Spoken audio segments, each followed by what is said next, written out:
Assalamualaikum warahmatullahi wabarakatuh. Alhamdulillahirabbil alamin wassalatu wassalamu ala asrofil anbiya'i wal mursalin habibina wa maulana Muhammadin wa ala alihi wa sahbihi wa man tabi'ahum bi ihsanin ila yaumiddin.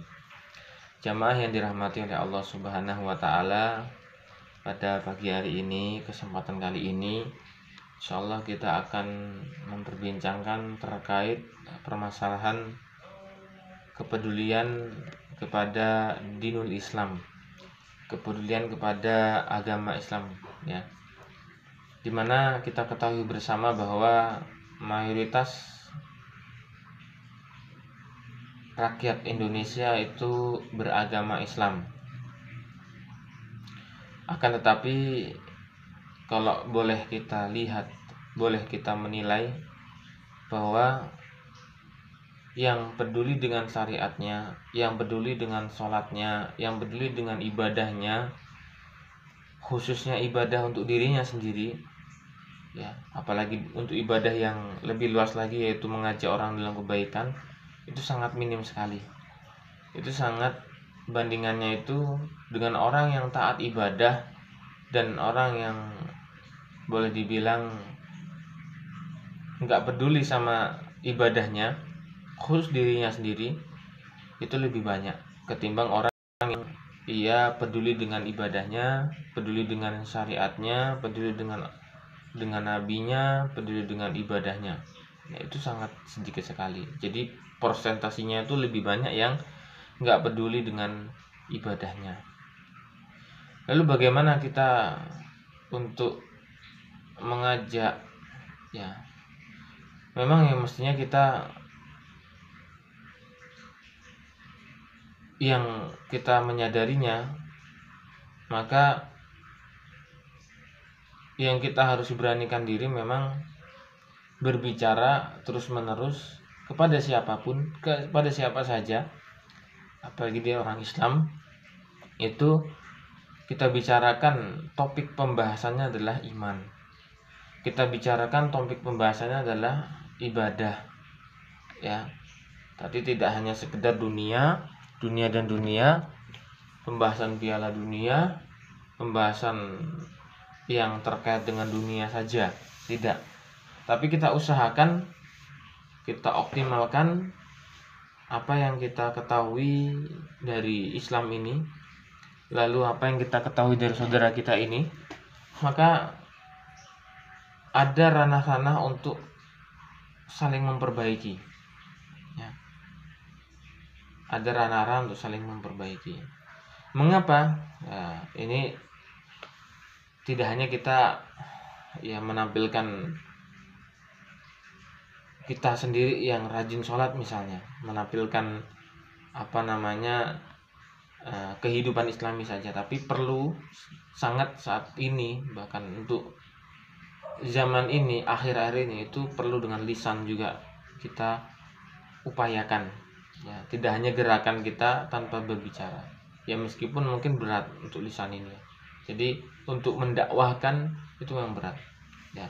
Saudara dalam hati Allah Subhanahu wa taala, maka tadi, ya, kita upayakan, kita beranikan, ya, rasa takut dalam hati kita, rasa nggak enak dalam hati kita, ya, kita upayakan untuk bagaimana benar-benar, ya, udah hanya ada dalam hati rasa takut itu, tapi lisan dan upaya untuk mengajak kebaikan itu terus, ya. Nggak masalah rasa takut dalam hati itu bergejolak, ya, bergemuruh di dalam hati rasa takut itu, tapi jangan sampai dengan rasa takut yang mendominasi itu sehingga kita nggak ada upaya untuk melontarkan kalimat-kalimat yang baik atau mengajak manusia dalam kebaikan, mengajak kaum muslimin dalam kebaikan, ya. Saudara yang dirahmati Allah Subhanahu wa taala, karena apa? Karena kemaksiatan ini sangat deras, ya, sangat besar arusnya untuk merusak kaum muslimin, ya, untuk merusak orang-orang Islam, ya. mulai dari nyanyian, ya, nyanyian dengan berbagai model baru yang hampir boleh dibilang baru terus yang keluar gitu ya. Terus dengan acara yang fun yang membahagiakan, misalnya kayak pertandingan bola yang itu secara tidak langsung juga menguras, ya, mengganggu pikiran kita, mengganggu pikiran kaum muslimin, rela-rela nonton berjam-jam atau rela-rela ya untuk bagaimana menikmati hidangan-hidangan seperti itu ya, meskipun mungkin ya nggak semuanya ya, tapi melihat dari bagaimana sisi kemanfaatannya itu yang mana harusnya ya. Kalau saya sih nggak begitu ngikutin banget setiap pertandingan nonton gitu, enggak, tapi sekedar tahu, oh Argentina kalah dengan Arab Saudi misalnya, itu sekedar tahu saja. Lalu banyak hal ya, itu arusnya tuh lebih besar daripada orang yang ngajak kepada kebaikan. Nah, kalau orang yang ngajak kepada kebaikan itu semakin sedikit dan semakin takut untuk ngajak kebaikan, untuk berbuat baik dan mengajak orang untuk berbuat baik, itu semakin sedikit dan bahkan semakin menipis. Ya walau alam ya, daya rusaknya itu semakin cepat yang maksiatnya ketimbang ibadahnya, taatnya. Makanya yuk yang memiliki kepedulian kepada ibadah, memiliki kepedulian kepada syariat, memiliki kepedulian kepada kebaikan-kebaikan, yuk diajak ya, yuk diajak share kebaikan, ngajak kebaikan terus menerus ya. Apapun kondisi dan pekerjaannya ya, upayakan kita ada di posisi orang-orang yang berdakwah, seorang dai, meskipun mungkin dia seorang sales ya, menawarkan barang, tidak hanya barang saja, tapi solusi bagaimana ya agar rezeki itu lancar. Ibu-ibu bersedekah, agar rezeki lancar jangan maksiat. Nah itu jadi kan solusi, meskipun dia seorang sales atau seorang apa, tidak hanya guru saudaraku yang ada di kelas yang mengajarkan kebaikan, karena tingkat daya rusak ini itu masuk ke semua kalangan ya. Oh ya, ada gamenya juga kan, itu kan rusak juga. Game itu kan sekarang tuh tidak hanya anak-anak saudaraku, bahkan bapak-bapak pun main game. Nah maka ini yang menjadi perhatian bersama, bahwa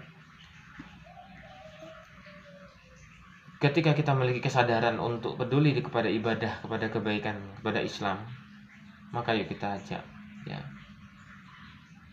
Yang menjadi dalil menguatkan kita adalah man dalla ala khair falahu ajru misla ajri fa'ilihi ya. Barang siapa yang mengajak kepada kebaikan, khair, maka baginya pahala ya, seperti orang yang diajak tadi. Pahalanya itu tidaklah yang kusu, nah, tidak mengurangi pahala orang yang mengamalkan. Jadi kita dapat pahala orang yang beramal dengan nasihat kita ya. Upayanya itu kita mudah-mudahan dapat pahala yang banyak gitu. Karena zaman semakin rusak ya. Jilbab, banyak hal sih sebenarnya yang luar biasa tingkat daya rusaknya. Memahami syariat itu belum secara paham dengan baik. Maka saudara minta Allah, melalui video ini, siapapun dan dimanapun, usahakan diri kita termasuk di posisi orang-orang yang mengajak kepada kebaikan. Kita cari celah topik pembahasan yang mengajak kepada kebaikan. Itu yang perlu kita utamakan dari bekerjanya kita, dari bertetangganya kita, dari bersosialisasinya kita kepada masyarakat. Karena tadi apa, khairun nas anfa'uhum linnas, ya, termasuk juga sebaik-baik manusia adalah yang bermanfaat bagi orang lain. Nah, kemanfaatan yang luar biasa besar adalah bagaimana kemanfaatan itu untuk menolong saudaranya agar saudaranya tadi menjadi orang yang baik, ya, tidak hanya sandang pangan saja. Barakallahu fikum. Wassalamualaikum warahmatullahi wabarakatuh.